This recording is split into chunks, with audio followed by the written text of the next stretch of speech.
只有行动才能让我们实现自身价值，获得成功。你是不是一个很勇敢的人呢？你是不是一个敢想敢做的人呢？我觉得我一直都不是这样的人，但是我也有自己的想法和目标。在大学我读的是计算机专业，毕业之后不久，很巧合地进入了北京的一家广播电台做技术。平时工作经常要跟直播区上直播的主持人打交道。我当时觉得电台主播这样的工作也挺有趣的哈，至少比技术工作有趣多了。我为什么不能去成为一个电台主播呢？那是我第一次有了这样的想法。后来回到老家的电台工作，也是机缘巧合的从技术岗位转到了播音主持岗位。其实你知道吗？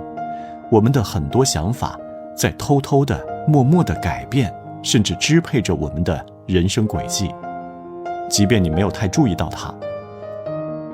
我还记得我第一次上直播的场景，坐在主播台前，紧张的可以听见自己的心跳，推起那个调音台推子的手抖得老高了，张口说话都在颤抖，连一首歌曲的歌名都说错了。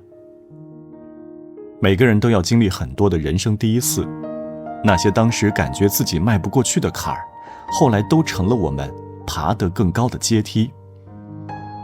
人生道路上有很多荆棘和坎坷，不管最终成功与否，我们都要去经历很多苦难，当然也能收获很多幸福，只是不同的时期，苦难和幸福的比例不一样。当我们面对苦难的时候，与其胆怯和消沉，不如勇敢地去攀登。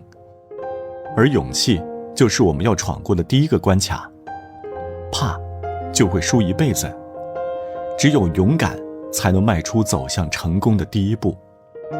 这就是这本书名字的含义。当然，这并不是这本书的全部。这本书的前面部分主要是讲我们如何从观念、想法、胆量、目标等方面去改变自己。之后会讲到很多为人处世之道、人际交往、自我修养提高等方面的内容。其实，提升自己是一个综合的系统工程，改变也并不能一蹴而就。这本书也许无法让你按图索骥地去收获成功的果实，但它可以打开我们去展望人生的视野，看得更远，才会期望更多，才有正确的方向，才能更有动力去追求和实现我们的目标。如果你有时间，就来听听平哥哥的这个专辑吧，一定会有不少的收获。通过这本书，让平哥哥帮你来长长知识，也请大家来帮助平哥哥涨涨粉丝。如果你觉得这本书还不错，请记得一定要分享。这本书的前言首先从一个关于一只胆小的老鼠的寓言故事讲起。一只老鼠总是愁眉苦脸，因为它非常怕猫。上帝同情它的遭遇，便把它变成一只猫。老鼠变成猫后又害怕狗，上帝就把它变成狗。但它又开始怕老虎，上帝就让它做老虎。它又担心会遇上猎人，最后上帝只好把它又变回老鼠。上帝说，不论我怎么做都帮不了你，因为你缺乏面对现实的勇气，拥有的只是老鼠胆，所以你只能做老鼠。人这辈子都是这样，重复很容易，改变很难。人生的变化需要抗争，想要去改变，你必须要付出。人总是希望改变一些不顺畅的环境，其实需要改变的往往不是外在的环境和条件，而是我们内在的勇气。有智慧与勇气，才能坚定地面对一切挑战。借口太多的人，成功总是与他无缘，最后注定就剩下叹息、后悔终老。如果你想让人生更加充满意义，更加精彩，放手去做吧，忘掉过去，忘掉失败，走向自己的人生擂台。做任何事情，怕就会输一辈子。本书的作者是被誉为美国成功学之父的奥里森·马登博士，他的一生极具传奇色彩。他3岁丧母，7岁丧父，寄人篱下。为改变不堪的境况，他曾经换过很多雇主，但情况并没有得到好转。14岁那年，不甘忍受压迫的马登从雇主家出逃，几经辗转，在一家锯木厂找到了工作。之后，他开始利用一切机会读书。